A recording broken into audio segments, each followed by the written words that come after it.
rebounding really set the tone in the first half. We played extremely hard after a double overtime game and a long flight. So a lot to be extremely proud of and excited about. Richard, Rutgers has rebounded well all year. How did you guys take advantage of them inside in the first half? I thought a lot had to do with Jordan Murphy. I just thought he set the tone, from a rebounding standpoint. But I thought our guys really battled. I told our guards, like Nate Mason, you need to have a couple of rebounds. Amir, you need to have a couple of rebounds. Akeem, you need to have a couple of rebounds. They all did it because Rutgers is a terrific rebounding team.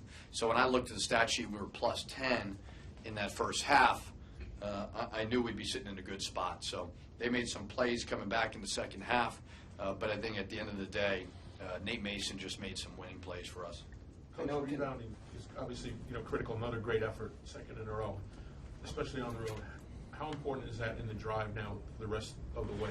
In this league, we looked up the numbers, and statistically, if you want to finish in the top 5, you better be in the top half of rebounding. I don't know exactly what it is, but that's the way that you win in this league. It is rebounding.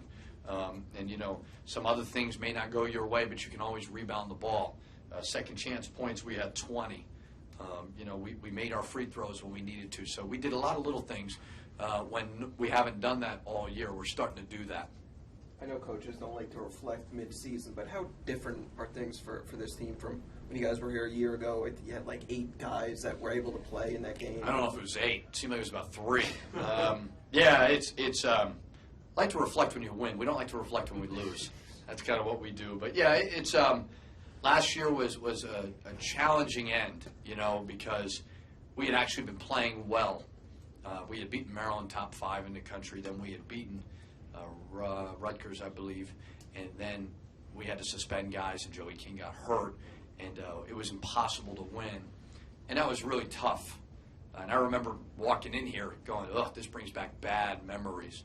So now that we're full strength, we're obviously, I think we're a pretty good team.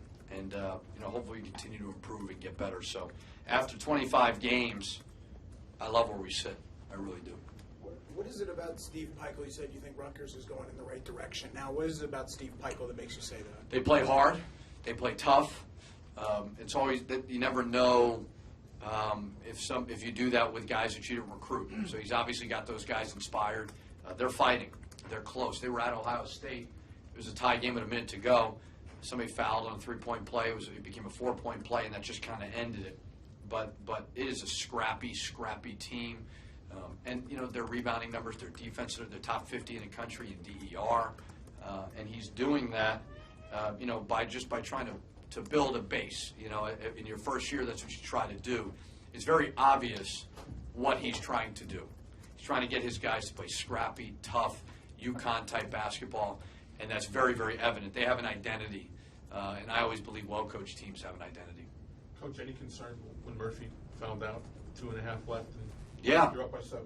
Yeah, but we have the philosophy of next man up, and I thought like Reggie came in and made a big deflection, so it's we've had a couple situations last game, double overtime, we had a couple guys foul out, and other guys have been ready, so it's kind of been that way with these guys. We've got pretty good depth, about 8, 9, 10 guys who can all play and really help us out. So overall, really proud of their effort, their energy, and their toughness today.